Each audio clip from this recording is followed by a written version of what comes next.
rescue team was telling the trapped workers constantly that they should keep their courage up. They could play games inside, they could play cricket, they could sing songs, they could dance, but they should just stay patient and keep their courage up because help was going to reach them soon. And finally, that moment of breakthrough came yesterday evening when the 41 trapped workers were brought out. Let's listen in to Uttarakhand Chief Minister Pushkar Singh Dhami.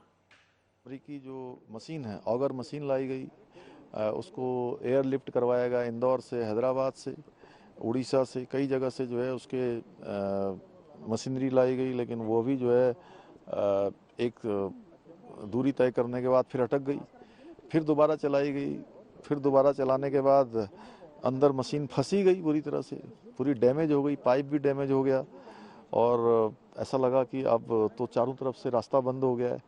फिर ऊपर से vertical dealing शुरू की गई, वह भी जो है चली, लेकिन वो उतनी तेज़ी से नहीं चल पा रही थी। लेकिन फिर अंततः ये लगा कि यही काम हमारा दोबारा चलना चाहिए। फिर ऑगर मशीन अंदर जाकर जब डैमेज हो गई तो उसको काट काट के निकालना, और एक मीटर काट करके निकालना, कम से कम लगभग 48 मीटर अंदर जा चुकी थी। तो बहुत चुनौतीपूर्ण था। पहले उसके पंखों को काटना, पंखों को काटने के बाद मशीन को काटना।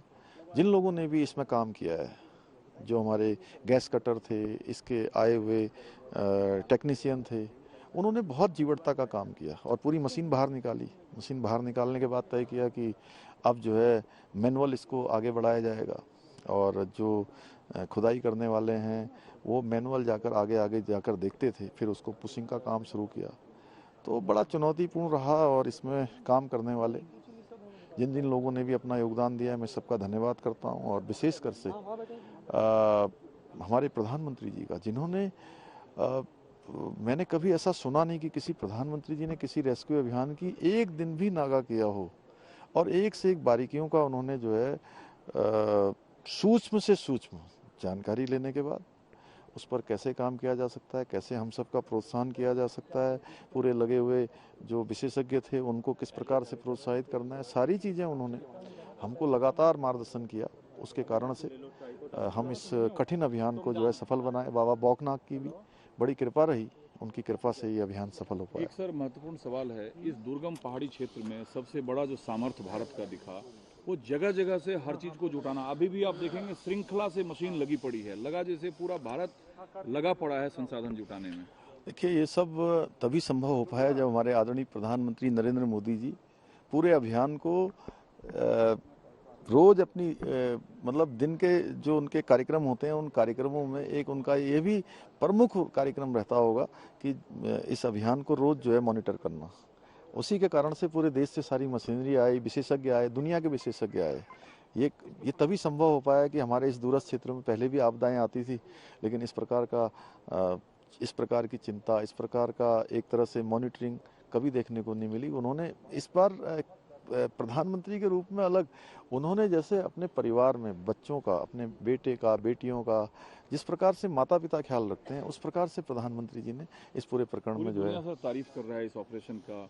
इस टनल का आगे भविष्य आप कैसे देखते हैं? और बतौर मुख्यमंत्री आपने कई विजिट किया और कल तो कई घंटे आपने कैंप किया हुआ था वहाँ, जैसे अब रेस्क्यू बिना कराए आप जाएंगे नहीं? कल मैं दिन में प्रातःकाल में वहीं था 10 बजे तक, और 10 बजे जाने के बाद फिर से मैं 1 बजे वापस आ गया था और 1 बजे से लेकर थोड़ी देर के बाद लगभग 1:30 बजे मैं चला गया था और लगभग 9 साढ़े 9 बजे जब अभियान पूरा हो गया उसके बाद ही बाहर निकला। तो मुझे लगता है कि चूंकि हमने पहले ही कहा है कि इन सब का हम जितने भी इस प्रकार के हमारे प्रोजेक्ट चल रहे हैं सबकी समीक्षा करेंगे और भारत सरकार भी अपने स्तर पर सबका सेफ्टी जो ऑडिट है वो करवाने का निर्णय वहाँ से हो चुका है।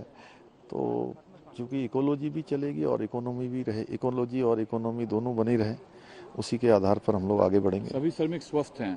हाँ, सभी श्रमिक स्वस्थ हैं और देखिए उनको अंदर भी उनका हौसला, उनका शरीर दोनों भगवान की कृपा से अच्छे रहे और जो उनके लिए ऑक्सीजन देने से लेकर पानी देना और उनके लिए खाद्य सामग्री भेजना, मुझे समझ में आया जब मैंने ये सोचा था कि पूरा रेस्क्यू अभियान 3 घंटे तक चलेगा, 3 घंटे तक चलेगा, क्योंकि एक को लाने में कम से कम 5 मिनट से 10 मिनट तक लगेंगे। स्ट्रेचर पर आएंगे, एनडीआरएफ वाले, एसडीआरएफ वाले उनको चढ़ाएंगे।